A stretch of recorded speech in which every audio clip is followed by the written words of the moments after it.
Hello viewers, welcome back to our channel. This is voice of Tarun. இன்னைக்கு நம்ம பார்க்க போகிறது சில்ட்ரன்ஸ் ஆஃப் த வேல்ஸ் அப்படின்ற இந்த ஒரு அனிமையோட எபிசோட் 1 தான். ஏற்கனவே ஷார்ட்ஸ் அப்லோட் பண்ணியிருப்பேன் இது ரிலேட்டாக. அது பார்த்தா யாரா வந்திருந்தீங்கன்னா மறக்காம ஷார்ட்ஸ்னு கமெண்ட் பண்ணுறேங்க. இந்த ஒரு அனிமையோட சின்ன சின்ன டீட்டெயில்ஸ் மட்டும் சொல்லிக்கிறேன் ஸ்டார்டிங் சீன்லே. என்னடான்னு கேட்டீங்கன்னா, இந்த ஒரு அனிமையில் வந்து டெலிகினசிஸ் பவர் யூஸ் பண்ணுவாங்க. அந்த பவரோட பேர் தாய்மியா. இந்த தாய்மியான்ற பவரை வந்து மார்க் உடம்புல வந்து ஒரு சில மார்க் பவர் இருக்கும். ஸோ அவங்கள வந்து மார்க்கெட் பீப்புள்ஸ் சொல்லுவாங்க. அந்த மார்க்கெட் பீப்புள்ஸால் மட்டும்தான் யூஸ் பண்ண முடியும். அது மட்டும் இல்லாமல் அந்த மார்க்கெட் பீப்புள்ஸ் கிட்ட 20 30 வருஷம் மட்டும் தான் வாழ முடியும். அப்படி பவர் யூஸ் பண்ணாமல் நார்மல் பீப்புள்ஸாக இருக்கவங்க 90 100 வருஷம் வரைக்கும் வாழலாம். இந்த அனிமைக்கு தேவையான சின்ன டீட்டெயில் இது மட்டும் தான். மற்றதெல்லாம் மீதி கதையில் பார்த்துக்கலாம். அது மட்டும் இல்லாமல் ஏன்டா 2 நாளாக வீடியோ போகலன்னு கேட்டிங்கன்னா, எனக்கு 2 நாளாக மன ஒரு சில காலாயிட்ட மக்களே. எந்த ஒரு வீடியோ வியூஸ் போல. கடைசியாக வாங்கின மைக்கு வந்து எனக்கு பயங்கரமான ஏமாற்றத்தை கொடுத்துச்சு. யூடியூப்லாம் ஒரு மயிரம் தேவையில்ல தூக்கி போட்டேன். பட் இருந்தாலும் நம்ம வந்து முயற்சியை விட போகிறதில்ல. இன்றைக்கி 2 நாளாக வீடியோ போடலாம், 3வது நாள் நான் வந்துட்டேன். ஓகேங்களா? ஸோ நான் திரும்ப முயற்சி பண்ணிகிட்டே தான் இருக்க போகிறேன். என்னைக்காச்சும் இன்றைக்கி இல்லைனாலும் என்னைக்காச்சும் ஒரு நாள் நம்ம கண்டிப்பாக ஒரு நல்ல யூடியூபராக வருவோம். இந்த ஒரு வீடியோ யாராச்சும் ஃபர்ஸ்ட் டைம் பார்க்குறீங்கன்னா, நான் நிறைய வீடியோஸ் போட்டிருப்பேன். அந்த வீடியோஸ்லாம் வியூஸ் பண்ணலாம் தூக்கி போட்டு தான் திரும்பவும் வந்து என்னால் முடியும்னு சொல்லி ட்ரை பண்ணிட்டு இருக்கேன். ஸோ புது சப்ஸ்கிரைபர் யாராவது வரது மாதிரி இருந்தால் மறக்காமல் கமெண்ட்டில் ஹாய் ப்ரோன்னு போட்டு வந்துடுங்க. பழைய சப்ஸ்கிரைபர்ஸ் வழக்கம் போல் என்ன மோட்டிவேட் பண்ணி அடுத்த வீடியோக்கு மோட்டிவேட் பண்ணுங்கள். இந்த ஒரு வீடியோ யாராச்சும் ஃபர்ஸ்ட் டைம் பார்க்கணும் மறக்காமல் லைக் பண்ணிட்டு பாருங்கள். உங்களுடைய ஃப்ரெண்ட்ஸுக்கு ஷேர் பண்ணிங்கன்னா மட்டும்தான் இந்த ஒரு வீடியோ மற்றவங்களுக்கு தெரிய வரும். அது மட்டும் இல்லாமல் இந்த வீடியோக்கு பயங்கரமான டார்கெட் இருக்குது. இந்த ஒரு வீடியோ 100 வியூஸ் போச்சுன்னா நம்ம கண்டிப்பாக வந்து 2.5 மணி நேரத்துக்கு தொடர்ந்து மீதி எல்லா எபிசோடையும் சேர்த்து அப்லோட் பண்ணிடலாம். அல்லது தூய ஆன்மா சொர்க்கத்தை இறைவனை சென்றடைய இந்த மண்பாதை வழிகாட்ட வேண்டும் அப்படின்னு சொல்லிட்டு ஒரு பொண்ணுக்கு, இறந்து போன பொண்ணுக்கு கண்ணீர் அஞ்சலி செலுத்திட்டு இருக்காங்க. பேக்ரவுண்டில் இந்த கதையெல்லாம் சொல்லிட்டு இருக்கிறது நம்ம ஹீரோ தான். இந்த டீச்சர் வந்து இவங்க ஒரு டீச்சராக இருந்தாங்க. இவங்களுக்கு 27 வயசு. ஜூலை 7ஆம் தேதி இவங்க இறந்து போயிட்டாங்க.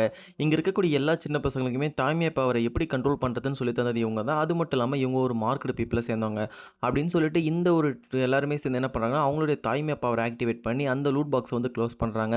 அப்படி க்ளோஸ் பண்ணும்போதே அவங்களோட டெலிகினசிஸ் பவரான தாய்மையா பவர் தான் யூஸ் பண்ணுறாங்க. ஸோ டெலிகினசிஸ்க்கு தாய்மையான்னு சொல்லிட்டு இந்த இடத்துல பேர் இருக்குது. இப்போ அப்படியே அந்த லூட் பாக்ஸ் வந்து காற்றுல மேலே பறக்குது. அந்த டெலிகினசிஸ் தாய்மையா பவர் யூஸ் பண்ணி எல்லாருமே சேர்ந்து ஒரு கை வைக்கிற மாதிரி. ஸோ அந்தந்த பவர் அவங்கவுங்க கொஞ்சம் கொஞ்சம் பவரை செலுத்தி அந்த லூட் பாக்ஸ் அப்படியே மேலே பறக்க வைக்கிறாங்க. ஸோ அது பறந்த உடனேயே அது அப்படியே கீழே இருக்கக்கூடிய அந்த கடல் பாலைவனம், நான் ஏற்கனவே ஸ்டார்டிங் எக்ஸ்பிளைன் பண்ணியிருப்பேன். ஸோ அந்த கடல் பாலைவனத்தில் அனுப்பி வைக்குது. இப்போ நம்ம ஹீரோ தான் இந்த விஷயத்தெல்லாம் தெளிவாக சொல்லிட்டு இருக்கான். நாங்கள் எல்லாருமே மக்களாக வாழ்ந்துட்டு இருக்கோம். இந்த இடத்துல கிட்டத்தட்ட 530 மக்கள் வாழ்ந்துட்டு இருக்கோம்.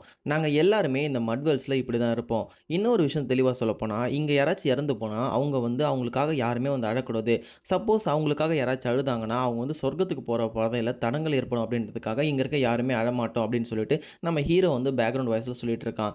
இப்போ அந்த கடல் பானை இடத்துல அப்படியே அந்த ரூட் பாக்ஸ் போகுது. நம்ம ஹீரோவை தான் காட்டுறாங்க. இவன் தான் நம்ம ஹீரோ. இவனோட பேர் சாக்ரா. சாக்ரா, நீ அழக்கூடாது. நீ அழுதுனா அவங்க வந்து சொர்க்கத்துக்கு போகிறவங்கள அவங்களுக்கு தடங்கள் வரும். ஸோ இங்கே நம்ம பாரம்பரியப்படி நீ அழவே கூடாது அப்படின்ற மாதிரி பக்கத்தில் இருக்க பொண்ணு சொல்லிட்டு இருக்கா. பட் அந்த டீச்சர் இறந்து போனதில் நம்ம ஹீரோ தாங்க முடியாமல் அழுதுறான். எல்லாருமே பார்க்குறாங்க இவன் அழுதுடான்னு சொல்லிட்டு. இப்போ நம்ம ஹீரோ அவரே பேக்ரவுண்டில் வாய்ஸ் கொடுக்குறாரு. என்னுடைய பேர் சாக்ரா. நாங்கள் எல்லாருமே இந்த மட்வெல்ஸில் வாழ்ந்துட்டு இருக்கோம். இந்த மட்வெல்ஸில் எனக்கு இருக்கக்கூடிய வேலை என்ன தெரியுமா? இங்கே இருக்க எல்லாத்தையுமே ரெக்கார்ட்ஸ் எடுக்கிறது. என்னுடைய ரெக்கார்ட்ஸ் தான் வருங்கால சந்ததிக்கு யூஸ் ஆகும்னு சொல்லிட்டு நானே நம்புகிறேன். இங்கே இருக்கக்கூடிய இந்த மட்வெல் இது மட்டும் தான் இருக்குது. இது வரைக்கும் நான் வெளி உலகத்தை பார்த்தது கிடையாது. வெளியே எதனா இருக்குதானு எனக்கு தெரியாது. இங்கே இருக்கக்கூடிய இந்த கடல் பானை வெள்ளத்தை தாண்டி என்ன நடக்குதுன்றதும் எனக்கு தெரியாது. இந்த மட்வெல்ஸ்குள்ளே நாங்கள் மொத்தமாக 530 பேர் வாழ்ந்துட்டு இருக்கோம். இது எல்லாத்தையும் ரெக்கார்ட் எழுதுறது மட்டும் தான் என் வேலை அப்படின்னு சொல்லிட்டு நம்ம ஹீரோ வந்து இப்போ ரெக்கார்ட் எழுதிட்டு இருக்கான். இப்போ வெளியே எல்லாம் சின்ன பசங்க எல்லாருமே சேர்ந்து அந்த தாய்மை பவரை ப்ராக்டிஸ் பண்ணிட்டு இருக்காங்க. அவங்களுக்கு சொல்லிக் கொடுக்குறது யாரான்னு பார்த்தீங்கன்னா நம்ம ஹீரோவோட ஃப்ரெண்டான சாமி. ஸோ இந்த ஒரு பொண்ணு வந்து ஒரு முக்கியமான கேரக்டர். இவளோட பேர் சாமி. இப்போ இந்த மாதிரி எல்லா பசங்களும் சொல்லி தட்டு இருக்க. ஸோ பசங்களாம் நல்லா பண்ணுறாங்கன்னு சொல்லிட்டு இவ கங்க்ராச்சுலேஷன் சொல்லி பாராட்டி இருக்கா. அந்த ஒரு இடத்துக்கு நம்ம ஹீரோ நடந்து வரான். ஹீரோவை பார்த்த உடனே அவளும், ஹே சாக்ரா, நீ அழுதுட்டு இருக்கியா? நீ ஃபீல் பண்ணுறியா? டீச்சர் இறந்ததை நினச்சி அப்படின்னு சொல்லிட்டு நம்ம ஹீரோட்ட கேட்க, ஆமாம், என்னால் அவங்க இறந்ததை தாங்கிக்கவே முடியல. நல்லா யோசிச்சு பாறேன். இதுக்கு முன்னாடி கொஞ்ச நாளைக்கு முன்னாடி அவங்க இந்த இடத்துல நமக்கு சொல்லி கொடுத்துட்டு இருந்தாங்க. இப்போ அவங்க இறந்தது என்னால் பொறுக்கவே முடியலன்னு சொல்ல, அதுக்கு சாமியும் சொல்கிறா, சாக்ரா, இந்த இடத்துல நீ தான் வீக்கான ஒரு தாய்மை யூசர். உனக்கு இந்த தாய்மை பவர் வரலாம் கூட அவங்க உனக்கு சொல்லி கொடுத்தாங்க தானே அப்படின்னு சொல்ல, இப்போ எதுக்கு எனக்கு தாய்மை பவர் வரல அப்படின்லாம் நீ சொல்லிட்டு இருக்க அப்படின்ற மாதிரி இவங்க 2 பேரும் சண்டை போட்டுட்டு இருக்காங்க. நம்ம ஹீரோ திரும்பவும் அந்த டீச்சரை நினச்சி ஆழ போகிறான். பட் இருந்தாலும் சாமி வந்து அவனோட கண்ணை தொடச்சி, இல்லை அந்த மாதிரிலாம் ஆழக்கூடாது அப்படின்ற மாதிரி தடுக்கிறாங்க. பெனிஹி அப்படின்றது தான் அவங்களோட பேர். பெனிஹி ஒரு நல்ல டீச்சர். ஸோ அந்த டீச்சர் இறந்ததுக்கு நம்ம எல்லோரும் வருத்தப்படணும். பட் இருந்தாலும் நம்மளோட ஹியூமன் எமோஷன்ஸை வெளியே காமிக்கக்கூடாது. அதை நினச்சி நம்ம சிரிக்கணும் அப்படின்ற மாதிரி நீ ஸ்மைல் பண்ணுன்ற மாதிரி சொல்லி அனுப்புறா. இப்போ நம்ம ஹீரோவும் இவகிட்ட பேசிட்டு வெளியே நடந்து போயிட்டு இருக்கா. நம்ம ஹீரோ நடந்து போகும்போது கீழே இருக்க அவனுடைய ஊர் பசங்கள்லாம் சேர்ந்து, ஹே சாக்ரா, நாங்கள் சாப்பாடு எடுக்க போகிறோம். அதுக்கு மேலே மூடி வைக்கிறதுக்கு எங்களுக்கு ஒரு 5-6 பீஸ் இலை தேவைப்படுது. அந்த இலையை வெட்டி கொடு அப்படின்னு சொல்லிட்டு நம்ம ஹீரோ கிட்ட இலை வெட்டுறதுக்காக அந்த கம்பி, அதாவது அந்த கத்தி மாதிரி இருக்கக்கூடிய ஒரு பொருளை எடுத்து தூக்கி போடுறாங்க தாய்மை பவர் மூலயமா. நம்ம ஹீரோவை அதை கேட்ச் பண்ணிக்கிறான். சரி, ஓகே, இலை 4-5 வெட்டணும் அப்படின்னு சொல்லிட்டு நம்ம ஹீரோவும் யோசிச்சுட்டு நம்ம ஹீரோவும் அந்த பிளேடை வாங்கி கரெக்டாக 4 இலை வெட்டணும் 4 இலை வெட்டணும்னு சொல்லி தூக்கி வீசுறான். பட் ஆனால் அது இலையில படாமல் அங்கே இலைக்கு கீழே இருந்து அந்த மரத்தோட தண்டு வேரில் பட்டுருது. ஸோ அப்படி வேரில் பட்டே அந்த தண்டு வேர்லாம் துண்டு துண்டாக கீழே இருக்கக்கூடிய பசங்க மேலே போய் விழுது. நம்ம ஹீரோ அவங்க கிட்ட மன்னிப்பு கேட்டு இதுக்கு மேலே இங்கே இருந்தாலும் அவங்க வந்து நம்மளை அடிச்சிருவாங்கன்னு சொல்லிட்டு நம்ம ஹீரோ வேக வேகமாக அந்த இடத்த காலி பண்ணிட்டு பக்கத்தில் இருந்த ஒரு மட்வேலில் ஒரு ரூம்குள்ளே போகிறான். பார்த்தா நம்ம ஹீரோட ஃப்ரெண்ட்ஸ் தான் அதுக்குள்ளே இருக்காங்க. நம்ம ஹீரோட ஃப்ரெண்ட்ஸும் ஹே சாக்கரா இந்த டைம் என்ன பிரச்சனை பண்ணுறது அப்படின்னு கேட்குறான். என்னை மறைச்சு உள்ள வச்சுக்கோங்க அப்படின்னு சொல்லிட்டு நம்ம ஹீரோ உள்ள வரான். உள்ள வந்த ஹீரோக்கு அந்த பையன் ஏதோ புதுசாக கண்டுபிடிச்சிருக்கான் போல. அவன் என்ன கண்டுபிடிச்சிருக்கான்னு பார்த்தா புதுசாக ஒரு வகையான காகல்ஸ் கண்டுபிடிச்சிருக்கான். இது எதுக்குன்னா நம்ம ஹீரோ கடல் பானை வளத்துக்கு போகும்போது அங்கே இருக்கக்கூடிய மண் தண்ணிலாம் இவன் கண்ணில் போட்டு டிஸ்டர்ப் பண்ணக்கூடாதுக்காக இவன் கண்டுபிடிச்சிருக்கான். ஸோ நம்ம ஹீரோ இதை பார்த்துட்டு எனக்கு ரொம்ப தேங்க்ஸ் ஆகுது எனக்கு ரொம்ப பிடிச்சிருக்குன்னு சொல்லிட்டு ஆசையாக வாங்கி வச்சுக்கிறான். இப்போ ஹீரோவும் அந்த கண்ணாடியை போட்டுட்டு அப்பாடா இந்த கண்ணாடி ரொம்ப நல்லா இருக்குது இதை வேக வேகமாக போய் நம்ம சாமி கிட்ட போய் காமிக்கணும் அப்படின்னு சொல்லிட்டு நம்ம ஹீரோ வெளியே நடந்து வந்துட்டு இருக்க இந்த டைமில் நம்ம ஹீரோ இந்த கண்ணாடியை பற்றி நினச்சிட்டு நடந்து வரும்போதே அவனுக்கு எதிரில் வந்து இந்த ஊரோட பெரிய பெரிய ஆளுங்களாம் வராங்க. குறிப்பாக இந்த ஊரோட மேயர் வராங்க. மேயரும் வந்து ஹே சாக்கர் அவனோட ரெக்கார்ட்ஸ்லாம் எப்படி போயிட்டுருக்கு அப்படின்னு கேட்க நம்ம ஹீரோவும் சொல்கிறான் இல்லை என்னோட ரெக்கார்ட்ஸ்லாம் நல்லா போயிட்டு இருக்குது இந்த ரெக்கார்ட்ஸ் எல்லாமே ரொம்ப நல்லா எழுதிட்டு இருக்கேன்றாங்க. பக்கத்தில் இருந்தவங்களும் இந்த ரெக்கார்ட் எழுதி போர் அடிக்கல அப்படின்ற மாதிரி கேட்க நம்ம ஹீரோ சொல்கிறான் இல்லை நான் வந்து ஒரு மார்க்கெட் பீப்பிள் என்னோட வாழ்க்கை வந்து கொஞ்ச நாள் தான் இருக்கும் அதனால் நான் வந்து என்னோட ரெக்கார்ட்ஸ்லாம் அதிகமாக எடுத்து வச்சு வருங்கால ஜென்ரேஷனுக்கு என்னுடைய ஆதாரங்களை செலுத்த போகிறேன். அப்போ தான் அவங்க அதை படித்து இப்படிலாம் முன்னாடி காலத்தில் இருந்திருக்குது அப்படின்னு தெரிஞ்சுப்பாங்க அப்படின்னு சொல்லிட்டு நம்ம ஹீரோ வந்து பண்ணுற வேலையை ரொம்ப பிடிச்சி போய் பண்ணுறன்றதை தெளிவாக சொல்கிறான். கிட்ட பேசி முடிச்சுட்டு அவன் கடைசி எழுதின ரெக்கார்ட்ஸ் எல்லாம் எடுத்துகிட்டு உள்ள ஒருத்தட்ட போகிறான். அங்கே உள்ள இருக்கிறது நம்ம ஹீரோவோட அண்ணன் மாதிரியான ஒரு பர்சன். இவனோட பேர் சுவோவும் உள்ள வரட்டமான்னு கேட்க இவங்க 2 பேர் இப்போ உள்ளே போய் பேச ஆரம்பிக்கிறாங்க. சுவோ சொல்கிறான் சாக்கரா நீ நேற்று திரும்ப அழுததானே அப்படின்னு சொல்லிட்டு அவனுடைய மூஞ்சை பார்த்து கேட்குறான். நம்ம ஹீரோவும் ஆமாம் நான் அழுதேன் எனக்கு என்ன பண்ணுறதுன்னு தெரியல பெனிஹியோட இழப்பு எனக்கு ரொம்ப கஷ்டமாக இருக்குது அப்படின்னு சொல்ல இதை கேட்ட சுபவும் நீ கவலைப்படாத நேற்று நானும் தான் அழுதேன் பட் இதை வெளியே யார்கிட்டே சொல்லாத அப்படின்னு சொல்கிறான். இப்போ நம்ம ஹீரோக்கு வந்து ஒன்றுமே புரியல. நம்ம ஹீரோ இந்த ரெக்கார்ட்ஸ்லாம் எடுத்துகிட்டு வந்து சுபோ கிட்ட கொடுக்க சுபோ வந்து இல்லை இந்த ரெக்கார்ட்ஸ்லாம் நான் நிறுத்தலாமான்னு யோசிக்கிறோன்னே நம்ம ஹீரோ வந்து டென்ஷன் ஆகிடுறான். இல்லை நீ இப்படிலாம் பண்ணக்கூடாது நீ வந்து ஒரு அன்மார்க்கெடு பீப்பிள் நீ வந்து அதிக காலம் வாழ்வ பட் நான் மார்க்கெடு பீப்பிள்ன்றதால நான் கொஞ்சம் வருஷம் தான் வாழ்வேன் ஸோ ப்ளீஸ் நீ இந்த மாதிரிலாம் பண்ணாத அப்படின்ற மாதிரி நம்ம ஹீரோ சொல்கிறான். இந்த விஷயத்தை பேசி முடிச்சுட்டு நம்ம ஹீரோவும் அப்படியே நடைப்பயணமாக வெளியே வந்துட்டு இருக்க நம்ம ஹீரோ நின்று அப்படியே காற்றை ரசிக்கும் போது நம்ம ஹீரோ ஒரு விஷயத்தை நோட் பண்றான். பார்த்தா புதுசா தூரத்துல ஏதோ ஒரு மட்வால் வந்து இவங்களை நோக்கி வந்துட்டு இருக்குது. நம்ம ஹீரோ இந்த விஷயத்தை பார்த்த உடனே எந்த வேகத்துல ஓடி வந்தானோ அதே வேகத்துல திரும்ப ஓடி போய் ஊர்ல இருக்கக்கூடிய மக்கள் கிட்ட இன்ஃபார்ம் பண்றான் இந்த விஷயத்தை பத்தி. இந்த மாதிரி புதுசாக ஒரு மட்வேல் வந்திருக்குது அப்படின்ற விஷயம் தெரிஞ்ச உடனே ஊரில் இருக்கக்கூடிய மேயர் அது மட்டும் இல்லாமல் எல்டர்ஸ்னு சொல்லிட்டு இந்த ஊரில் ஒரு 4 பெரிய தலைவலிங்க இருக்கும். ஸோ அந்த எல்டர்ஸ் வந்து என்ன பண்ணுறாங்கன்னா இல்லை இதை பற்றி நம்ம என்னென்னு விசாரிச்சாகணும் ஸோ அதுக்காக நாளைக்கே நீங்கள் உடனடியாக அதை பார்க்குறதுக்கு ஒரு க்ரூ வந்து அனுப்பி வைங்க ஸ்கவுட்டிங் டீமை நீங்கள் அனுப்பி வைக்கணும் அப்படின்ற மாதிரி ஆர்டர் போடுறாங்க. மறுநாள் நம்ம ஹீரோவும் அவனுடைய டீமும் தான் வந்துருக்குது. ஆக்சுவலி நம்ம ஹீரோ வந்து சின்ன பையனை தான் கூட்டு வந்திருக்காங்க. இங்கே இருக்கக்கூடிய பெரியவங்க தான் இந்த ஸ்கவுட்டிங் டீம். இவங்க எல்லாருமே போயிட்டு இருக்கும்போது நம்ம ஹீரோ வந்து எக்ஸ்பிளைன் பண்ணுறான். இங்கே இருக்கக்கூடிய போட் எல்லாமே தாய்மை பவர்ஸ் மூலியமாக தான் கண்ட்ரோல் பண்ணிட்டு இருக்கோம். நாங்கள் கண்ட்ரோல் பண்ணுற விதமே எப்படி இருக்குன்னா ஒரு மனுஷன் எப்படி ஓடுறானோ அதே போல தான் தாய்மையா பவர். இப்போ நாங்கள் இந்த இடத்துலேருந்து அந்த இடத்துக்கு ஓடுறோன்னா அதுக்கு எங்களுக்கு ஸ்டாமினா தேவை. அதே மாதிரி தான் இந்த ஸ்டாமினாவே நாங்கள் யூஸ் பண்ணுறோம். அதனால தான் எங்களுக்கு எந்த அளவுக்கு ஸ்டாமினா இருக்குதோ அந்த அளவுக்கு தூரத்தில் மட்டும் தான் நாங்கள் தாய்மையா பவர் யூஸ் பண்ணி போவோம். இப்போ இருக்கக்கூடிய இந்த போட்டையுமே நாங்கள் தாய்மையா பவர் வச்சு கண்ட்ரோல் பண்ணி தான் முன்னாடி கூட்டிட்டு போயிருக்கோம் அப்படின்ற மாதிரி நம்ம ஹீரோ எக்ஸ்பிளைன் பண்ணிட்டு இருக்கான்.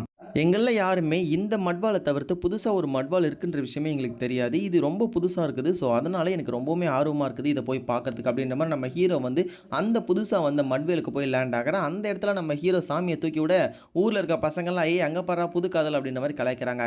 இப்போ உள்ளே வந்து பார்த்தா அது ஒரு பயங்கரமான இடமா இருக்குது. பார்க்கவே அழகாக இருக்குது. ஸோ எல்லாருமே மாற்றி மாற்றி ஒருத்தராக இப்போ வந்து உள்ளே வந்துட்டு இருக்காங்க. உள்ளே வந்த உடனே எல்லாரும் பாதுகாப்பாக பிரிஞ்சு போகிற நேரத்தில் நம்ம ஹீரோ சாமி இவங்க 2 பேர் மட்டும் தனியாக வந்துட்டு இருக்காங்க. நம்ம ஹீரோ வந்து தனியாக போகிற இடத்துல ஒரு வகையில் தொலைஞ்சிடறான் ஒரு இடத்துல. அப்படி நம்ம ஹீரோ தொலைஞ்சு போன அந்த இடத்துல கீழே பார்த்தா ஒரு கத்தி மாதிரி கிடக்குது. நம்ம ஹீரோவும் பார்க்குறான் இது என்னது அப்படின்ற மாதிரி. பிகாஸ் நம்ம ஹீரோ வந்து இந்த மாதிரி கத்திலாம் முன்னாடி பின்னாடி பார்த்ததே கிடையாது. நம்ம ஹீரோ வந்து அதை தூக்கி பார்க்குறான்.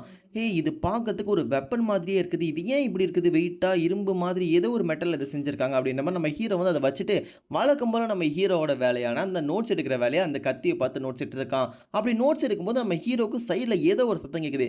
என்னன்னு சொல்லி எந்திரிச்சு பார்த்தா பக்கத்தில் புதார்லேருந்து ஏதோ ஒரு குரல் கேட்குது. நம்ம ஹீரோவும் கத்துறான் சாமி நீ எங்கன்னா வந்துட்டியான்னு சொல்லிட்டு பார்த்தா சைடில் புதார்லேருந்து குட்டியாக ஒரு அணில் மாதிரி ஏதோ ஒரு விஷயம் வருது. நம்ம ஹீரோ பார்க்குறான் இது என்னது இது பார்க்கவே வித்தியாசமாக இருக்குது யார் நீ அப்படின்னு சொல்லிட்டு சொல்லி இந்த மிருகத்திட்ட கேட்க, நம்ம ஹீரோவோட மூஞ்சில அது எகிறி பறந்துடுது. பிகாஸ் நம்ம ஹீரோ வந்து அவனுடைய மட்வேல்ல இந்த மாதிரியான வீரனுங்கலாம் கிடையாது. அது வந்து இப்ப நம்ம ஹீரோ விட்டுட்டு கீழ் பக்கமா இறங்கி எங்கேயோ ஓடுது. நம்ம ஹீரோவும் பார்க்குறான். "ஹேய் நீ எங்க போற?" அப்படின்னு சொல்லிட்டு நம்ம ஹீரோவும் அதையே ஃபாலோ பண்ணிட்டு ஓடி வந்து பார்த்தா, அது ஏதோ ஒரு இடத்துல வந்து சாப்பாடு தேடி வந்திருக்கும் போல. அந்த இடத்துல ஏதோ ஒரு டென்ட் மாரி இருக்குது. என்னடா டென்ட் அப்படின்னு சொல்லிட்டு நம்ம ஹீரோவும் அந்த அணில பின்தொடர்ந்தே வந்து பார்த்தா, ஹீரோக்கு ஒரு பயங்கரமான ஷாக். பிகாஸ் அந்த இடத்துல ஒரு பொண்ணு உக்காந்துட்டு இருக்கா. நம்ம ஹீரோவும் பார்க்குறான். பார்த்தோன்னே மிரண்டு போயிடுறான்.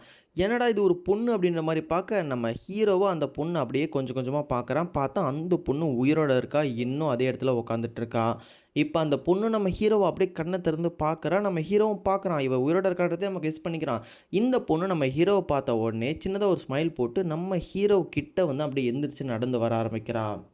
நம்ம ஹீரோவுக்கு ஒண்ணுமே புரியல. இங்க என்னடா நடக்குதுன்னு பார்க்கும்போது, அந்த பொண்ணு தப்பி தப்பி அப்படியே கொஞ்சம் கொஞ்சமா நம்ம ஹீரோவோட கிட்ட எந்திரிச்சு நடந்து வர, நம்ம ஹீரோவுக்கும் ஒண்ணுமே புரியல. அந்த பொண்ணு அப்படியே தட்டி தட்டி நம்ம ஹீரோ கிட்ட தடுமாறி கொஞ்சம் கொஞ்சமா நம்ம ஹீரோ கிட்ட நெருங்குறா. அப்படி கிட்ட நெருங்கும்போது அவ ரொம்ப டயர்டா இருக்கான்றது தெரியுது. அவ அப்படியே தடுக்கி விழ போவ, நம்ம ஹீரோ அவள பாஞ்சு அப்படியே காப்பாத்தும்போதே அவ அப்படியே கண்ணுல தண்ணிலாம் கலங்கி நம்ம ஹீரோவ கீழ தள்ளி விட்டுர்றா. நம்ம ஹீரோவும் பார்க்குறான். இவ என்னடா பண்றான்னு ஒண்ணுமே புரியாம பார்த்துட்டு இருக்க, அவ கீழ தள்ளி விட்ட உடனே அவளுடைய தாய்மை பவர் ஆக்டிவேட் பண்றா. தட் மீன்ஸ் பாடியில மார்க்லாம் வரும். ஸோ அந்த தாய்மை பவர் ஆக்டிவேட் பண்ணி நம்ம ஹீரோவ அப்படியே பார்க்குறான். நம்ம ஹீரோ யோசிக்கிறான், அதுதான் அன்னைக்கு தான் அவள நான் ஃபர்ஸ்ட் டைம் பார்த்தேன். கண்கள்ல தண்ணியோட வெளி உலகத்த சேர்ந்த ஒரு பொண்ண நான் பார்த்தேன் அப்படின்னு நம்ம ஹீரோ இந்த ஒரு டைம்ல மனசுல நினைச்சிட்டு இருக்கான். அந்த நேரத்திலே அவன் என்ன பண்றான்னா, அப்படியே அந்த கத்தி எடுத்து அப்படியே நம்ம ஹீரோவோட தலையில இறக்க வர, நம்ம ஹீரோவும் பார்க்குறான் இவன் என்ன பண்றான்னு சொல்லிட்டு. நம்ம ஹீரோ இந்த டைம்ல என்ன பண்றான்னா, அவனுடைய தாய்மை பார்வை ஆக்டிவேட் பண்ணி ஷீல்டு மாரி வர வச்சு அவன் அதுலேருந்து தப்பிச்சிடுறான். இந்த பொண்ணு உடனே அந்த வந்த எஃபெக்ட்ல அந்த கத்திய வச்சு குத்த வந்திருப்பா. அது அப்படியே வைப்ரேஷன் ஆகியிருக்கும். ஸோ அந்த ஒரு எஃபெக்ட்ல வந்து இந்த பொண்ணு அப்படியே மயங்கி போய் நம்ம ஹீரோ மேலேயே விழுந்துடுறா. நம்ம ஹீரோவுக்குமே புரிஞ்சு போயிடுது. இவ ரொம்ப டயர்டா இருக்கான்ற விஷயம் புரிஞ்சு போனதால நம்ம ஹீரோவும் பெருசா கண்டுக்காம அவள அப்படியே கீழ படுக்க வைக்கிறான். அவனோட ட்ரெஸ் லைட்டா விலகி இருக்கும். நம்ம ஹீரோவும் பார்க்குறான். ஓ! இவளோட செஸ்ட் தெரியுது அப்படின்னு சொல்லிட்டு அப்படியே வெட்கப்பட்டு அப்படியே வெட்கப்பட்டு அவளோட ட்ரெஸ்ஸ மூடி வச்சுட்டு, நம்ம ஹீரோ அவள அப்படியே உப்பு மூட்டை மாரி தூக்கிட்டு அவனுடைய ஆளுங்கிட்ட வரான். நம்ம ஹீரோ வரும்போதே அந்த குட்டி நீல் இருக்கும் பார்த்தீங்களா? அதுவுமே நம்ம ஹீரோவ ஃபாலோ பண்ணி நம்ம ஹீரோ கூடயே வர ஆரம்பிச்சுடுது. நம்ம ஹீரோ அவள தூக்கிட்டு வரதுக்கு முன்னாடியே அவளோட ட்ரெஸ்லாம் வெளிய தொய்ச்சு போட்டு காய வச்சிருப்பா. ஸோ அதெல்லாம் பார்த்துட்டு இவ தொய்க்கலாம் செய்வாளா அப்படின்னு சொல்லிட்டு நம்ம ஹீரோ அதையும் சேர்த்து பேக் பண்ணி எடுத்துட்டு வரான். அப்படி வந்துட்டு இருக்கும்போது நம்ம ஹீரோவோட டீம் வந்து தேடிட்டு இருக்குது. "சாக்ரா நீ எங்க போயிருந்த?" அப்படின்னு சொல்லி கேட்க, அது என்ன உன் பின்னாடி ஏதோ ஒரு மூட்டைன்னு சொன்ன உடனே நம்ம ஹீரோவும் சொல்றான், "இது வெறும் மூட்டை இல்ல. என் பின்னாடி ஒரு பொண்ணு இருக்கா. இந்த ஐலேண்ட்ல தான் நான் கண்டுபிடிச்சேன்." அப்படின்ற மாரி நம்ம ஹீரோ சொல்ல, எல்லாருமே ஷாக் ஆயி போடுறாங்க. "எது நீ பொண்ண கண்டுபிடிச்சியான்ற மாதிரி?" "அப்படின்னா அப்படின்னா உன் பின்னாடி இருக்கிறது ஒரு பொண்ணா?" அப்படின்ற மாரி அவன் அப்படியே பின்னாடி ஒரு ஸ்டெப் வாங்க, அவன் பின்னாடி போறான்னு பார்த்தா சாமியும் பின்னாடி போறான். அங்க இருந்த எல்லாருமே பயந்து எட்ட போயிடுறாங்க. எது பொண்ணு இருக்காளான்னு சொல்லிட்டு. நம்ம ஹீரோ கத்துறான், "இந்த மாரிலாம் பண்ணாதீங்க. இவ உயிரோட இருக்கா. இவள நம்ம காப்பாத்தணும்." அப்படின்னு சொல்லிட்டு இவள வந்து கப்பல்ல ஏத்திட்டு அவங்களுடைய போட்டுக்கு கூட்டிட்டு போயிட்டு இருக்கான். அந்த ஒரு டைம்ல சாமி வந்து அவளுடைய ட்ரெஸ்ஸ வாங்கி, "இவங்க கூட அவ ட்ரெஸ் இல்லாம இருக்கா. நான் அவளுக்கு ட்ரெஸ்ஸ போட்டு விடுறேன்." அப்படின்னு சொல்லிட்டு அவளுடைய ட்ரெஸ்ஸ மாத்தி அவளுக்கு போட்டு விடுறா. அப்படி இந்த பொண்ண தூக்கிட்டு போயிட்டுருக்கும்போதே, எதிர்ல வந்து பார்த்தீங்கன்னா, மழை வந்துட்டுருக்கும். ஸோ மழை வந்தவுடனே அது வந்து அந்த தாய்மையா அவங்க அப்படி இப்படின்னு சொல்லிட்டு எல்லாமே மேல பட, இந்த டைம்ல சாமி சொல்றா, "இங்க பார்த்தியா மழை வருது." அப்படின்னா, மழை வந்துச்சுன்னா ஏதோ ஒரு நல்லது நடக்க போகுது அப்படின்ற மாரி ஒரு அர்த்தம்னு சொல்றா. ஸோ இப்போ இவங்க எல்லாருமே கரைக்கு வந்துறாங்க. கரைக்கு வந்தோனே அந்த இடத்துலருந்து மேயர் கீழ வேலை செய்யக்கூடிய ஒரு அன்மார்க்டு பீப்பிள்ஸ் இந்த ஒருத்தன் வந்து இங்க இருக்கக்கூடிய ஸ்குவாட் டீம் ஹெட் லீடர் கிட்ட சண்டை போட்டுட்டு இருக்கான் விளையாட்டுத்தனமா. அப்படி இருக்கும்போது அவன் சொல்றான், "இங்க பாரு நாங்க அந்த ஐலேண்ட்லேருந்து ஒரு பொண்ண கண்டுபிடிச்சிட்டு இருக்கோம்னு" சொல்லி கூட்டு வந்து அந்த பொண்ண காமிக்க, இவன் முன்னாடி இருந்த அன்மார்க்டு பீப்பிள்ஸ் இந்த அவனும் இது பொண்ண கண்டுபிடிச்சு வந்திருக்கான் அப்படின்னு சொல்லிட்டு அந்த பொண்ண போய் பார்க்குறான். பார்த்தா அங்க ஒரு பொண்ணு இருக்கா. "மேயர், மேயர் இங்க ஒரு பொண்ணு வந்திருக்கா." அப்படின்னு சொல்லிட்டு அவன் உடனே கத்திட்டு ஓடுறான். இவன் இந்த மாரி ஓடுன உடனேயே இந்த சத்தத்த கேட்டு அங்க படுத்துட்டு இருந்த அந்த புது ஐலேண்ட சேர்ந்த பொண்ணு எந்திரிச்சுறா. எந்திரிச்ச உடனே இவங்கலாம் பார்த்துட்டு தன்னோட தாய்மை பவர யூஸ் பண்ணி அவங்க எல்லாரும் அட்டாக் பண்றதுக்கு தாய்மை பவர் எடுத்துட்டு இருக்க, இந்த ஒரு டைம்ல சக்ரா சொல்றான், "இல்ல, இல்ல நீ இந்த மாரி அட்டாக் பண்ணக்கூடாது. சப்போஸ் நீ அட்டாக் பண்ணா உன்ன ஜெயில்ல போட்டுருவாங்க. நீ அட்டாக் பண்ணக்கூடாதுன்னு" சொன்ன உடனே அந்த பொண்ணு எந்திரிச்சு அப்படியே நின்னுட்டு, "என்னது இந்த மாரி அட்டாக் பண்ணீங்கன்னா ஜெயில்ல போட்டுருவீங்களா? அப்படின்னா சரி எனக்கு எந்த பிரச்சனையும் இல்ல. நான் உங்க யாரையும் அட்டாக் பண்ணல. என்னுடைய பவர நான் கட்டுப்படுத்திறேன்." அப்படின்னு சொல்லிட்டு அவளுடைய பவர அவ அப்படியே ஆஃப் பண்ணிடுறா. பவர கட்டுப்படுத்திட்டு, "இல்ல எனக்கு சண்டை போட விருப்பம் இல்ல. என்னுடைய உலகத்தில இப்ப நான் மட்டும் தான் உயிரோட இருக்கேன். நான் சண்டை போட விருப்பப்படல. நான் உன்கிட்ட சரணடைறேன்." அப்படின்னு சொல்லி அவ அப்படியே நிறுத்துறா. இந்த ஒரு டைம்லயே ஊரோட மேயர வந்து அவன் போய் கூட்டிட்டு வந்துடுறான். மேயர் அந்த பொண்ண பாருங்கன்னு சொல்லிட்டு மேயர் வந்து காட்டுனான். அந்த பொண்ணு அங்க இல்ல. எங்கன்னு சொல்லி கேட்டா, சாக்ரா அவள மெடிக்கல் ரூமுக்கு கூட்டிட்டு போயிருக்கான்னு சொன்ன உடனே இங்க இருக்கவன் டென்ஷன் ஆயிடுறான். "என்னது சக்ரா மெடிக்கல் ரூமுக்கு கூட்டிட்டு போனா? அந்த சின்ன பையன நான் என்ன பண்ணேன்னே தெரியாது." அப்படின்ற மாரி இந்த கூட இருந்தவன் கத்திட்டு இருக்க, இப்ப எல்லாருமே போற வழியில தான் காட்டுறாங்க. அங்க பார்த்தா அந்த பொண்ணு வந்து நடந்து வந்துட்டே இருக்கா. நம்ம ஹீரோவும் அவள கூட்டிட்டு வந்துட்டு இருக்கான். "வா உன்ன மெடிக்கல் ரூம் கூட்டிட்டு போறேன். நான் வந்து உன்ன நல்லா பார்த்துக்கிறேன்." அப்படின்ற மாரி கூட்டிட்டு போயிருக்க, "உனக்கு பேர் இருக்குதா?" அப்படின்ற மாரி அவ கேட்கிறா. இந்த மாரி பேர் இருக்கான்னு கேட்ட உடனே, இந்த பொண்ணு புது ஐலேண்ட்லேருந்து வந்த அவனும் என்ன சொல்றான்னா, "இல்ல எனக்கு எந்த பேரும் இல்லன்னு." சொன்ன உடனே சாமி சொல்றா, "இல்ல அவளுக்கு பேர் இருக்கு. அவளுடைய ட்ரெஸ்ல நான் வந்து பேர படிச்சேன். இவளோட பேரு லீகோஸ்." அப்படின்னு சொல்றா. ஹீரோவும் உன்னோட பேர் லீகோஸா? உனக்கு இந்த பேர்லாம் நல்லா தான் இருக்குது. சரி இந்த புது ஐலாண்ட் வந்த ஃபீலிங் உனக்கு எப்படி இருக்குது அப்படின்னு கேட்க, இத கேட்டவுடனே லீகோஸ் வந்து எனக்கு ஃபீலிங்ஸ் அப்படின்ற ஒரு விஷயமே இல்ல அப்படின்ற மாரி லீகோஸ் சொல்றா. இவங்களும் இந்த விஷயத்த நோட் பண்ணிட்டு அப்படியே வராங்க. பார்த்தா இவங்க கடைசியா மெடிக்கல் ரூமுக்கு வந்து நிக்கிறாங்க. மெடிக்கல் ரூமுக்கு வந்தோனே நம்ம ஹீரோ காட்டுறான். இதுதான் வந்து மெடிக்கல் ரூம். இந்த இடத்துல தான் மார்க்டு பீப்பிள்ஸ் எல்லாமே ட்ரீட் பண்ணுவோம். மார்க்டு பீப்பிள்ஸ் எல்லாருமே 20, 30 வயசுக்கு மேல வாழ மாட்டாங்க. ஸோ அப்படிப்பட்ட 20, 30 வயசு பட்ட ஆட்கள் எல்லாமே இங்க தான் வந்து ட்ரீட்மெண்ட் எடுப்பாங்க அப்படின்னு சொல்ல, இவளும் பார்க்குறா, ஓ! இதான் மெடிக்கல் ரூமான்னு சொல்லிட்டு. இவ இந்த மாரி பார்த்துட்டு இருக்கும்போதே அந்த இடத்துக்கு ஊரோட மேயர் வந்துடுறாங்க. மேயர் வந்து நம்ம சக்ரா கிட்ட, "சக்ரா நான் இவள கூட்டிட்டு போறேன்" அப்படின்னு நம்ம சொல்ல, "எங்க கூட்டிட்டு போறீங்க? இவள வந்து நம்ம மெடிக்கல் ரூம் கூட்டிட்டு போனா இவளுக்கு உடம்பு சரியில்லன்னு" சொன்னோனே, "இல்ல அவ நல்லா இருக்கா. அவள கூட்டிட்டு போய் நான் எல்டர் கிட்ட விசாரிச்சுட்டு அதுக்கப்புறம் தான் அவள இந்த ஊர்ல சுத்த விட முடியும்" அப்படின்ற மாரி சொல்லி அவள கூட்டிட்டு போயிடுறாங்க. நம்ம ஹீரோவையும் சாமியும் பார்த்துக்கிறதுக்கு சுவோவ பொறுப்புல விட்டு போயிடுறாங்க. நம்ம ஹீரோவும் பயப்படுறான். லைக்கோஸ் ஏதாச்சும் பண்ணிட போறாங்கன்னு சொல்லிட்டு. பட் இருந்தாலும் அவனுடைய அண்ணா மாதிரி இருக்கக்கூடிய அந்த சிவோ என்ன சொல்றான்னா, "இல்ல அப்படிலாம் எதுவும் ஆவாது. நீ வா உனக்கு ஒரு முக்கியமான வேலை இருக்குது. இன்னைக்கு ஓனிய வந்து ஜெயில்லேருந்து ரிலீஸ் பண்ண போறாங்க." அப்படின்ற மாரி சொல்லி கூட்டிட்டு போறான். இந்த ஒரு விஷயத்த கேட்டோனே எல்லாருமே சந்தோஷமாயிடுறாங்க. என்னது ஓனிய ரிலீஸ் பண்ண போறாங்களா அப்படின்னு சொல்லிட்டு. சாமியும் என்னது ஓனி ரிலீஸ் பண்ணுவாங்களா? அப்ப நானும் அங்க வரேன் அப்படின்ற மாரி சாமி வந்து ஜாலியா கேட்க, இதுக்கு நம்ம சாக்கராவும், "இல்ல முடியாது. நீ போய் உன்னோட வேலைய பாரு." அப்படி அந்த இடத்துக்குலாம் சின்ன பசங்க வரக்கூடாதுன்னு சொல்லிட்டு தொரத்தி விட்டுர்றான். இப்ப சுவோவும் சக்கராவும் தான் காட்டுறாங்க. இவங்க 2 பேரும் ஓனி அப்படின்ற பையன ரிலீஸ் பண்ண போற அந்த ஒரு இடத்துல நம்ம ஹீரோ வந்து பேக்கிரவுண்ட்ல சொல்றான். இந்த இடத்துக்கு கீழ ஒரு ஜெயில் இருக்குது. என்ன சில காரணங்களுக்காக தெரியல. பட் எங்களுக்கு உண்மையாவே அத பத்தி என்ன விஷயம்னு தெரியாது. பிகாஸ் இந்த இடத்துல வந்து சக்ரா பவர் ஒர்க் ஆவுது. தட் மீன்ஸ் தாய்மை பவர எங்களால இந்த இடத்துக்குள்ள ஆக்டிவேட் பண்ண முடியுது. ஸோ அதனாலேயே தப்பு பண்ற எல்லாரையும் நாங்க இத ஜெயிலா மாத்தி இது உள்ள போட்டு வச்சுருவோம். ஸோ தப்பு பண்ற யாராலையும் இந்த இடத்த விட்டு வெளிய வர முடியாது. குறிப்பா சொல்லப்போனா ஓனி. ஓனி தான் இங்க இருக்க எல்லாரோட ஸ்ட்ராங்கஸ்ட் ஒரு தாய்மை யூசர். அவன மாரி தாய்மை யூசர் இந்த ஊர்ல யாருமே கிடையாது. மட்வெல்ல one of the strongest person அப்படின்னு சொல்றாங்க. இப்ப பார்த்தா ஓனி அவனோட ஃப்ரெண்ட்ஸ வந்து ரிலீஸ் பண்ணி கூட்டிட்டு வந்துட்டு இருக்காங்க. இந்த ஒரு டைம்ல வந்து நம்ம சுவோ சொல்லிடுறான். இந்த மாரி புதுசா ஐலேண்ட்லேருந்து ஒரு பொண்ண கண்டுபிடிச்சிருக்கான். அவங்கள மேயர் விசாரிக்கிறாங்கன்னு சொன்ன உடனேயே ஓனி வந்து செமையா டென்ஷன் ஆகிடுறான். என்னது புதுசா ஒரு பொண்ண கண்டுபிடிச்சிருக்கீங்களா? அப்ப இந்த ஊருக்கு வெளிய இன்னும் மக்கள்லாம் இருந்துட்டு தான் இருக்காங்க. இந்த மாரி ஒரு விஷயம் மட்டும் உண்மையிலேயே இருக்குன்னு தெரிஞ்சா நான் யோசிக்கவே மாட்டேன். கண்டிப்பா அந்த ஒரு உலகத்துக்கு நான் கிளம்பி போவேன். அந்த பொண்ண கூட்டிட்டு அப்படின்ற மாரி சொல்லிட்டு உடனடியா அந்த வேலைய பார்க்கறதுக்கு ஓனி வந்து இந்த இடத்த விட்டு வெளிய வேக வேகமா கிளம்பி போயிடுறான். அப்படி சொல்லிட்டு அவன் போன உடனே தான் நம்ம ஹீரோக்கு ஒரு முக்கியமான விஷயம் ஞாபகம் வருது. அட கடவுளே! இந்த நேரத்தில தான் நான் லீகோஸ பத்தி விசாரிச்சுட்டு இருக்காங்க. நான் லீகோஸுக்கு என்ன ஆச்சு அப்படின்னு பார்க்கணும்னு சொல்லிட்டு நம்ம ஹீரோ சுவோவ தனியா விட்டு லீகோஸ பார்க்கறதுக்கு வேகமா அந்த ஒரு இடத்துக்கு ஓடிடுறான். பார்த்தா நம்ம ஹீரோ இப்ப மேல ஏதோ ஒரு பில்டிங்க்கு மேல திருட்டுத்தனமா ஏறிட்டு இருக்கான். அங்க போய் பார்த்தா லீகோஸ விசாரிச்சுட்டு இருக்காங்க ஒரு ரூம்ல. நம்ம ஹீரோவும் ஒளிஞ்சிருந்து லைக்கோஸ் என்ன விசாரிக்கிறாங்க பார்த்தா அந்த ஊரோட எல்டர்ஸ் எல்லாம் சேர்ந்து லைக்கோஸை விசாரிச்சுட்டு இருக்காங்க. "நீ யாரு? எங்கேருந்து வர?" அப்படின்னு சொல்லிட்டு லைக்கோஸை பார்த்து எல்டர்ஸ் எல்லாம் கேள்வி கேட்க, அதுக்கு நம்ம லைக்கோஸ் என்ன சொல்றான்னா, "நீங்க ஃபர்ஸ்ட்டு என்ன கேள்வி கேட்காதீங்க. நான் கேட்கறதுக்கு பதில் சொல்லுங்க. இந்த ஊரோட பேரு ஃபாலினாவா?" அப்படின்னு சொல்லிட்டு இவ கேட்கறா. இதுக்கு கேட்ட அவங்களும், "இல்ல இந்த ஊர் பேர் ஃபாலினா இல்ல. நீ வந்து ஃபர்ஸ்ட்டு நாங்க தான் பதில் சொல்லணும்." அப்படின்ற மாரி சொல்றாங்க மேல எல்டர்ஸும். ஹீரோவும் இது எல்லாத்தையுமே திட்டுத்தனமா நோட்ஸ் எடுத்து வச்சுட்டு இருக்காங்க. உள்ள லைக்கோஸை விசாரிச்சுட்டே இருக்காங்க. "சரி சொல்லு, உன்னுடைய மட்வேல்லேருந்து நீ வந்தல்ல ஒரு கப்பல். அதில யார் யார் இருந்தாங்க? அதில எத்தனை பேர் இருந்தீங்க? நீங்க எல்லாம் எப்படி வாழ்ந்தீங்கன்னு?" சொல்லி கேட்க, அதுக்கு அவளும், "என் கூட நெறைய பேர் இருந்தாங்க. பட் என் கூட இருந்த யாருமே இப்போ உயிரோட இல்ல. அவங்க எல்லாருமே இறந்து போயிட்டாங்க. அவங்க எல்லாரையுமே நான் தான் புதைச்சேன்." அப்படின்ற மாரி சொன்ன உடனே, இத கேட்ட அவரும் வந்து சொல்றாரு, "என்னது நீ தான் எல்லாரையும் புதைச்சியா? அப்போ உனக்கு ஃபீலிங்ஸ் எதுவும் இல்லையா? நீ மனசு கஷ்டப்படலையான்னு?" கேட்ட உடனே, அதுக்கு லைக்கோஸ் என்ன சொல்றான்னா, "இல்ல எனக்கு ஃபீலிங்ஸ் அப்படின்ற ஒரு விஷயமே இல்ல." அப்படின்ற மாரி சொல்றா. இதுக்கு இந்த ஊரோட சேர்ந்த எல்டரும் எல்லாரும் யோசிச்சாங்கன்னா, "நெனச்சேன் இந்த உலகம் இன்னும் அப்படியே தான் இருக்குது. அவளுக்கு அப்பத்தியா இருக்குது." அப்படின்னு சொல்றாங்க. நம்ம ஹீரோவும் பார்க்குறான். அப்பத்தியாவா? அப்படின்னா என்னன்ற மாரி பார்க்க, எல்டர்ஸ் எல்லாமே சொல்றாங்க, "இந்த உலகம் நான் எப்படி மாறாதுன்னு நெனச்சேனோ அதே மாரி தான் இருக்குது. இந்த உலகம் கடைசி வரைக்கும் மாறாது. நம்ம மட்வேல இருக்கிறது நல்லதா போச்சு. பட் இந்த பொண்ணு வந்ததால நம்மளுக்கு பிரச்சனை. ஸோ இந்த பொண்ணு இந்த இடத்துல இருக்கக்கூடாது இதுக்கப்புறம்." அப்படின்ற மாரி முடிவு பண்றாங்க. ஹீரோ நோட்ஸ் எடுத்துட்டு இருக்கும்போது அவனுடைய அந்த குட்டி பெட்டனா அதையும் கூட கூட்டு வந்திருப்பான். அந்த குட்டி பெட் மேல ஏதோ ஒரு விஷயத்த பார்த்து பயந்துரும். பார்த்தா நம்ம ஹீரோக்கு மேல ஓனி அப்படியே குதிச்சுக்கிட்டு வருவான் தன்னோட தாய்மை பவரை யூஸ் பண்ணிக்கிட்டு. அப்படி வந்த ஓனி உள்ள லைக்கோஸை விசாரிச்சுட்டு இருக்க அந்த எல்டர்ஸ் ரூமுக்கு நேரா உள்ள போய் லேண்டாகிறான். எல்லாருமே பார்க்குறாங்க. "ஓனி நீ இந்த மாதிரி பண்ணக்கூடாது. இந்த மாதிரி பண்ண நீ தண்டிக்கப்படுவ."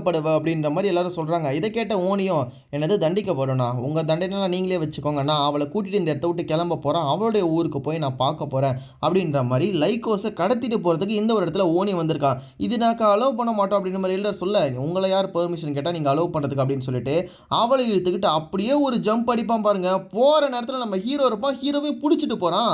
அப்படி பிடிச்சிட்டு அந்த இடத்துல குதிக்கும் போதே தன்னோட தாய்மை பவரை யூஸ் பண்ணி பர்ஃபெக்டான ஒரு லேண்டிங்கோட ஓனி வந்து அந்த இடத்த விட்டு கிளம்பி போயிட்டு இருக்கான் புது உலகத்தை தேடி. இந்த மாதிரி ஒரு விஷயம் இருந்தவொடனே அங்கேருந்த ஒரு கிராண்ட்மா பாட்டி வந்து அலறாங்க. இல்லை இந்த மாதிரி நடக்கக்கூடாது, சகுனம் சரியில்லை, எல்லா கெட்ட நேரமும் ஆரம்பிச்சிடுச்சு, அவங்க வெளி உலகத்தை தேடி போகிறாங்க, கண்டிப்பாக பிரச்சனை நம்ம ஊருக்கு வரும்னு சொல்ல இங்கே இருக்கக்கூடிய மக்கள் எல்லாம் அலர்ட் பண்ணுறாங்க. ஓனி இந்த இடத்துல இருந்து பொண்ணை கடத்திட்டான், ஓனி எல்லாரும் பார்த்தீங்கன்னா உடனே கைது பண்ணுங்கன்னு சொல்ல வெளியே போட்டில் தான் காமிக்கிறாங்க. நம்ம ஹீரோவை கூட்டிகிட்டு ஓனி வரான். நீ தானே அந்த போட்டுக்கு இந்த பொண்ணை கூட்டிகிட்டு வந்த, ஸோ நீ வந்து எனக்கு வழிக்காம அப்படின்னு சொல்லிட்டு நம்ம ஹீரோவை அந்த போட்டை இந்த ஊரை விட்டு அந்த பொண்ணை கூட்டிட்டு அவ வந்து அந்த ஒரு ஐலாண்டுக்கு புதுசா வந்து அந்த ஒரு மதியில் கிளம்புறாங்க. சகுனம் சரியில்லை அப்படின்ற மாதிரி ஊர் மக்கள் எல்லாருமே புலம்புறாங்க. இதோட அப்புறம் கடைசியாக போட்ட வீடியோலாம் 6 வியூஸ் அப்படி இப்படின்னு சொல்லிட்டு உட்காந்துட்டேன் 2 நாளாக வீடியோலாம் தேவையில்லைன்ட்டு. பட் இருந்தாலும் பரவாயில்ல, நம்மளுக்குள்ள அந்த ஹோப் வந்து போகாது. நம்ம தான் சிரிச்சுட்டு அடுத்த வீடியோ போடுவோம் நம்ம தான்ற மாதிரி, அவ்வளோதான். ஓகேங்களா? ஸோ இதுக்கப்புறம் வந்து யோசிக்கவே மாட்டோம், இந்த மாதிரிலாம் டைம் எடுக்க மாட்டோம். வீடியோ ஒரு வியூஸ் போனால் கூட கண்டினியூஸாக அப்லோட் பண்ணிகிட்டே இருப்போம். என்னைக்காச்சும் ஒரு நாள் ஒரு புது பர்சன் கண்ணில் கிடைக்கும், அவங்க வந்து சேனலை செக் பண்ணி பார்த்தா நிறைய வீடியோ இருக்கும், அப்படி சப்ஸ்கிரைப் பண்ணுறதுக்கு வாய்ப்பு இருக்குது. ஸோ அதனால் தொடர்ந்து முயற்சி பண்ணிகிட்டே இருப்போம். அது மட்டும் இல்லாமல் இந்த வீடியோக்கு ஒரு பயங்கரமான டார்கெட் வச்சுருக்கேன். இந்த ஒரு வீடியோ 100 வியூஸ் போய் 30 லைக் போட்டு 10 கமெண்ட்ஸ் வந்துச்சுன்னா இந்த ஒரு வீடியோக்கு நான் என்ன பண்ணுவேன்னா, அடுத்து வரக்கூடிய எல்லா எபிசோடையுமே ஒரே வீடியோவாக லாங் வீடியோவாக 2.5 மணி நேரத்துக்கு அடித்து நாளானிக்கு ஊற்றிடுவேன். ஓகேங்களா? ஸோ எனக்கு தேவை மோட்டிவேஷன் மட்டும்தான். ஜஸ்ட் நெருப்பு மாதிரி கொளுத்தி விட்டா எரிஞ்சுக்கினேன்ற மாதிரி இந்த வீடியோ வியூஸ் போனால் மட்டும் போதும். அதுக்கு நீங்கள் 100 டைம் பார்க்கணுன்ற அவசியமே கிடையாது, ஒரு டைம் பார்த்தா போவோம். பட் உங்களுடைய ஃப்ரெண்ட்ஸ் இருப்பாங்களா, அனிமே பார்க்குற ஃப்ரெண்ட்ஸ், அவங்களுக்கு ஷேர் பண்ணி விட்டிங்கன்னா எக்ஸ்ட்ரா ஸ்டார் கவுண்ட் அதிகமாகவும் வியூஸும் போவோம், 2.5 மணி நேரம் வீடியோவும் கிடைக்கும்.